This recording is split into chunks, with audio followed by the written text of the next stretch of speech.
नमस्कार, मैं योगिनी चंद्र किरण चिलेट आप सभी का 7वें अंतर्राष्ट्रीय योगा दिवस पर हार्दिक स्वागत करती हूँ। हर साल की तरह इस साल भी 21 जून को हम सभी अंतर्राष्ट्रीय योगा दिवस मनाएंगे। स्वामी विवेकानंद ने कहा था कि योगा से आयु में वृद्धि होती है और हम सभी ने कोरोना काल में योगा की उपयोगिता को बहुत महत्व दिया है। कोविड रिकवरी के दौरान और कोविड रिकवरी के बाद लाखों या हम कहें करोड़ों लोगों ने इसका बहुत फायदा उठाया है। इस साल भी पूरा विश्व कोविड-19 से जूझ रहा है, इसलिए सामूहिक समारोह ना करते हुए हम इस बार भी डिजिटल मीडिया प्लेटफॉर्म पर ही अपना अंतर्राष्ट्रीय योगा दिवस मनाएंगे। और इसी को ध्यान रखते हुए इस साल की थीम है yoga at home, yoga with family. आप सभी पहले अपनी कमर और गर्दन को सीधा रखें और अर्ध सिद्धासन में बैठें। अर्ध सिद्धासन में बैठने के लिए आपको अपने लेफ्ट पैर की हील को अपने एनस पे लगाना है और राइट पैर की हील को आपके लेफ्ट पैर के आगे रखना है। फिर आप दोनों हाथों को नमस्कार मुद्रा में अपने हार्ट चक्रा के सामने रखेंगे, यानी हृदय चक्रा के सामने रखेंगे और सांस लेंगे और ओम का उच्चारण करेंगे।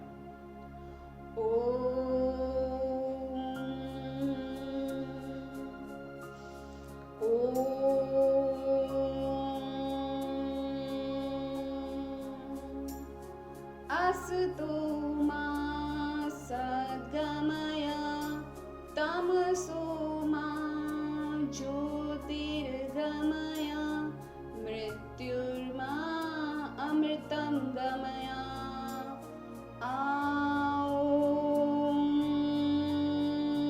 शांति शांति शांति।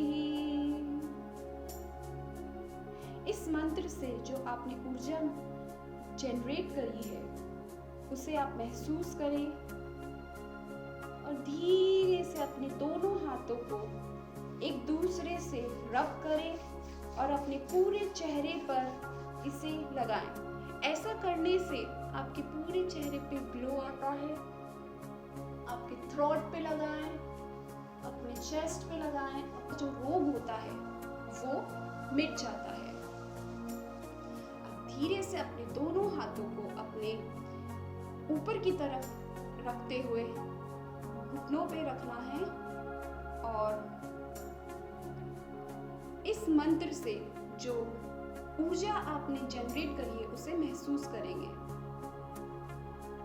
धीरे से अपनी आंखें खोलेंगे। तो आइए हम पहले हमारे बैठने वाले आसन यानी सिटिंग पोस्चर्स प्रैक्टिस करते हैं। पहला हमारा आसन है शशांक आसन, जिसे हम अंग्रेजी में रैबिट पोज कहते हैं। इसमें आने के लिए आपको इस तरीके से, कैसे, आपको वज्रासन में बैठना होगा। ठीक है, आपको अपने हिप्स को अपने एंकल के ऊपर रेस्ट कराना होगा। और जिन लोगों को घुटनों में या पैरों में मुड़ नहीं सकते हैं या फैट की वजह से, ओबेसिटी की वजह से अपना प्रॉपर पोस्चर नहीं ले सकते हैं, वो लोग एक तकिए का सहारा ले सकते हैं। यहाँ पे आप एक तकिया लगा लें और उसके ऊपर इस तरीके से बैठ जाएं। अब आपको इस तरीके से यहाँ पे इनहेल करते हुए अपने हाथों को ऊपर की तरफ, आसमान की तरफ लेके जाना है और एक्सहेल करते हुए नीचे की तरफ आना है। पूरा आपका बैक स्ट्रेट रहेगा और आपको टुवर्ड्स द ग्राउंड जाना है, जमीन की तरफ आपने अपने आप को झुकाना है। आपकी छाती आपके थाइस के ऊपर रेस्ट करेगी, आपका माथा जमीन के ऊपर रेस्ट करेगा, दोनों कोहनियां आपकी जमीन के ऊपर होगी। यहाँ पे आपको 5 से 10 सेकंड इस पोस्चर को होल्ड करना होगा और ये पोस्चर आपको 4 से 5 बार रिपीट करना होगा। इस आसन के बहुत से फायदे हैं। इस आसन से आपका माइंड रिलैक्स होता है, कॉन्स्टिपेशन की प्रॉब्लम हटती है, क्योंकि यहाँ पे आपके स्पाइन का पूरा खिंचाव हो रहा है, आपके बैक को भी बहुत रिलैक्सेशन मिलता है। ध्यान रहे, जिन लोगों को लो बीपी की प्रॉब्लम रहती है वो लोग इस आसन को प्रैक्टिस ना करें। अब जिस तरीके से आप इस आसन में आए थे उसी तरीके से इस आसन से बाहर निकल जाएंगे। इनहेल करते हुए आप ऊपर की तरफ आएंगे एंड रिलैक्स। दूसरा आसन है हमारा मंडूक आसन। मंडूक आसन का मतलब फ्रॉग पोज होता है। इस आसन को करने से आपकी डायबिटीज क्योर होती है, साथ ही साथ आपके स्टमक रिलेटेड जितनी भी प्रॉब्लम्स होती है जैसे कॉन्स्टिपेशन या कहे हम गैस्ट्राइटिस, वो भी क्योर होता है। और तो और इसमें आपकी क्योंकि बैक में स्ट्रेच आता है तो बैक से रिलेटेड प्रॉब्लम्स भी क्योर होती है। आपका यहाँ साइड का जो पेल्विस एरिया का जो फैट होता है वो भी डिक्रीज होता है। इसको करने के लिए आपको इस तरीके से पहले वज्रासन में बैठना होगा और आपको अपने दोनों हाथों से मुट्ठी बनानी होगी। मुट्ठी बनाने के लिए आपको इस तरीके से अपने अंगूठों को अपनी मुट्ठी के अंदर दबाना होगा और अपने नेवल यानी नाभि के दोनों तरफ इन मुट्ठी को रखना होगा। फिर आपको अपनी इनहेल करना होगा, जितनी आपकी क्षमता है उस तरीके से आपको अपना पूरा इनहेल करना है। फिर एक्सहेल करते हुए आगे की तरफ आपको झुकना है। अब जब आपने जो एक्सहेलेशन किया है उसको आपको होल्ड करना है फॉर 5 to 10 सेकेंड्स। तो आइए इसे हम प्रैक्टिस करते हैं। इनहेल,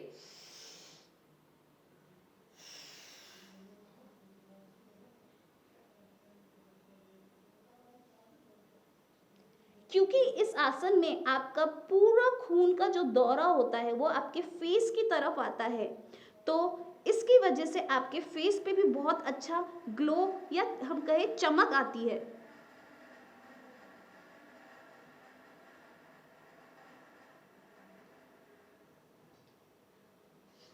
अगेन इनहेल करते हुए ऊपर की तरफ आएंगे। जिन लोगों को नी में प्रॉब्लम है या डिडोनियम में अल्सर्स है वो लोग इस आसन को प्रैक्टिस ना करें। चौथा आसन है हमारा पश्चिमोत्तानासन यानी सीटेड फॉरवर्ड बेंड। ये आसन आपके हैमस्ट्रिंग्स को खिंचाव देता है और आपके एब्डोमिनल रिलेटेड प्रॉब्लम्स जो भी होती है उन्हें क्योर करता है और मेंस्ट्रुएशन यानी मासिक धर्म में जो लड़कियों को या महिलाओं को दिक्कत होती है उससे भी राहत देता है। साथ ही साथ जिन लोगों को अपने मेनोपॉज में प्रॉब्लम होती है उसको भी ये क्योर करता है। तो आइए देखते हैं इस आसन को कैसे करना है। अगेन हम इस तरीके से हमारे दंड आसन में बैठेंगे। सांस लेते हुए अपने हाथों को ऊपर की तरफ लेके जाएंगे। स्पाइन इरेक्ट होगा, एज इफ आपको ऊपर की तरफ आसमान की तरफ कोई खींच रहा है। और एक्सहेल करते हुए आगे की तरफ झुकेंगे। अपनी छाती को अपने थाइस के ऊपर रेस्ट कराएंगे, अपना माथा अपने घुटनों के ऊपर रखेंगे। आपकी अनामिका और तर्जनी उंगली जो है उससे आप अपने अंगूठों को, पैरों के अंगूठों को पकड़ेंगे और अपनी दोनों कोहनियों को जमीन के ऊपर रेस्ट कराएंगे।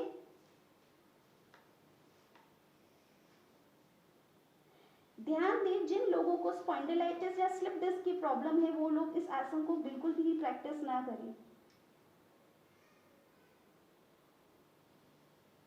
इनहेल करते हुए वापस से इस आसन से आप बाहर आएंगे। अब हम हमारे पीठ के बल लेट के यानी हमारे बैक के ऊपर लेट के करने वाले आसन को प्रैक्टिस करेंगे। पहला आसन हमारा उत्तान पादासन है। ये आसन जिन लोगों की धड़न चक जाती है यानी नेवल डिस्प्लेसमेंट हो जाता है वो लोग इस आसन को जरूर प्रैक्टिस करें, उनकी नेवल वहीं पर रहेगी। और साथ ही साथ जिन लोग को हर्निया या बेली फैट का प्रॉब्लम है वो लोग भी इस आसन को प्रैक्टिस करें, आपको जरूर लाभ होगा। ध्यान दें कि आप इस आसन को किसी गाइडेंस के अंडर ही प्रैक्टिस करें। इस आसन में पहले आप इनहेल करते हुए अपने पैरों को 30 डिग्री पे होल्ड करेंगे, फिर 60 डिग्री पे भी आप इस आसन को होल्ड कर सकते हैं अपनी क्षमता अनुसार। एक्सहेल करते हुए आप फिर नीचे की तरफ आ जाएंगे एंड रिलैक्स योरसेल्फ। अब हमारा दूसरा आसन है पवन मुक्त आसन, जिसे हम अंग्रेजी में विंड रिलीज पोज भी कहते हैं। इस आसन में आने के लिए आप अपने दोनों पैरों को मिला लेंगे और इनहेल करते हुए ऊपर की तरफ जमीन से इन्हें दोनों पैरों को उठाना है एंड एक्सहेल करते हुए अपने छाती से मिलाना है और अपने माथे को अपने घुटने से टच करना है। ये पूर्ण तरह से आपकी क्षमता अनुसार ही आप इस आसन को प्रैक्टिस करें। यह आसन कॉन्स्टिपेशन और जिन लोगों को बाउलिंग या फिर गैस्ट्रिक का प्रॉब्लम रहता है वो लोग इस आसन को जरूर प्रैक्टिस करें, आपको लाभ होगा। And then exhale down, relax yourself. अब हम एब्डोमिनल रीजन के ऊपर यानी हमारे पेट के बल लेटकर हम आसन प्रैक्टिस करेंगे।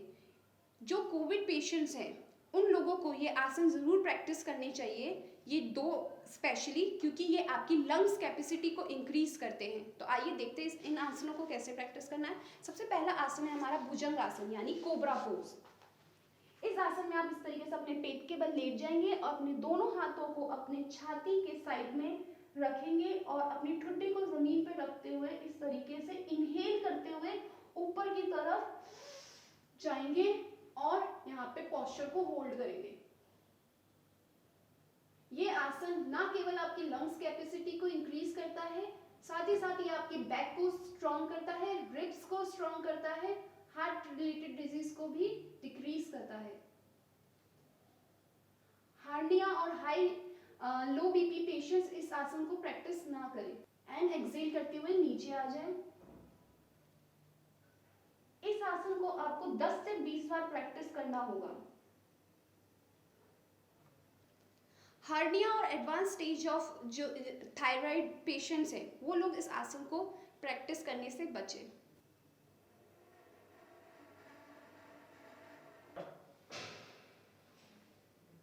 दूसरा आसन है हमारा धनुरासन यानी बो पोज। क्योंकि ये धनुष जैसा प्रतीत होता है इसलिए हमने इस आसन का नाम रखा है धनुषासन।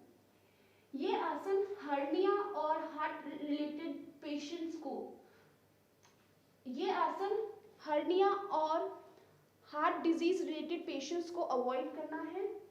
इस आसन में आप इस तरीके से अपने दोनों पैरों को मोड़े और टखने से यानी एंकल से अपने दोनों हाथों से अपने पैरों को पकड़े और इनहेल करते हुए ऊपर की तरफ उठ जाएं। यहाँ पे आप अपनी क्षमता अनुसार रुकेंगे और एक्सेल डाउन। ये आसन आपके आर्म्स को टोन करता है, एब्डोमिनल के फैट को डिक्रीज करता है, आपके हैमस्ट्रिंग्स पे बहुत अच्छा खिंचाव आता है और आपके पैरों को भी टोन अप करता है। अब हम खड़े होके यानी स्टैंडिंग पोज प्रैक्टिस करेंगे।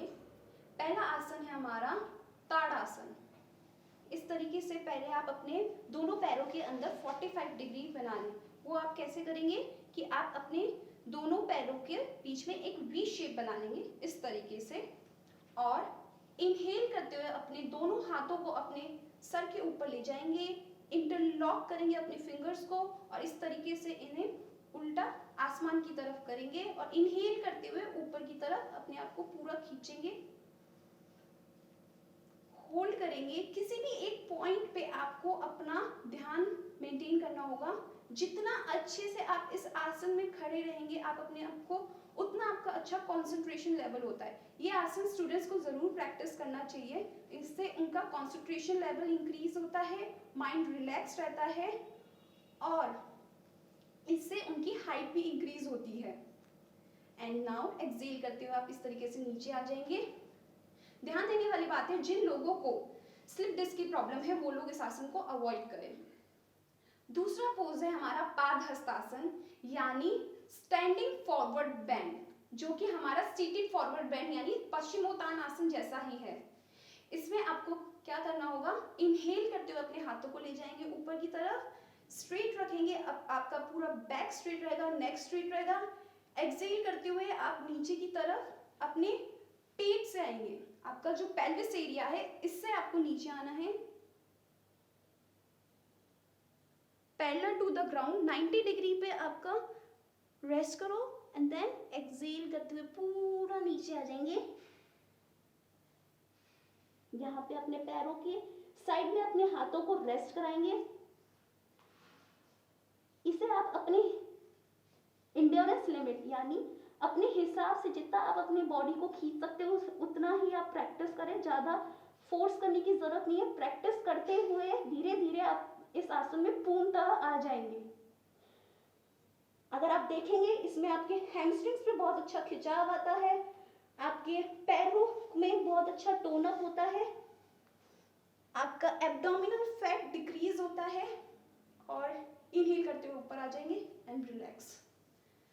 अब हम त्रिकोण आसन करेंगे यानी ट्रायंगल पोज करेंगे। इस आसन में आने के लिए पहले आप अपने राइट हैंड को इस तरीके से अपने लेफ्ट लेग के पैरेलल कर देंगे और इस तरीके से इसे बाहर की तरफ रखेंगे। पूरा पैर स्ट्रेट रहेगा और आपके नीज बिल्कुल बेंड नहीं होंगे। अपने शोल्डर लेवल के ऊपर अपने दोनों हाथों को इस तरीके से खोलेंगे। आपको अपना राइट लेग को इस तरीके से बेंड करना है। दूसरा पैर बिल्कुल स्ट्रेट इस तरीके से रहेगा। यहाँ पे इनहेल करेंगे एंड एक्सहेल करते हुए इस तरीके से जो पैर बाहर की तरफ है वो ही हाथ आपका नीचे की तरफ जाएगा और दूसरा हाथ ऊपर की तरफ आएगा और यहाँ पे आपको अपने थंब यानी अंगूठे की तरफ ऊपर की तरफ देखना है। 5 से 10 सेकंड आप इस पोज में रहेंगे। ये आसन साइटिका के पेशेंट्स के लिए बहुत अच्छा है। जिनको पैरों में दर्द रहता है वो भी इस आसन को प्रैक्टिस कर सकते हैं।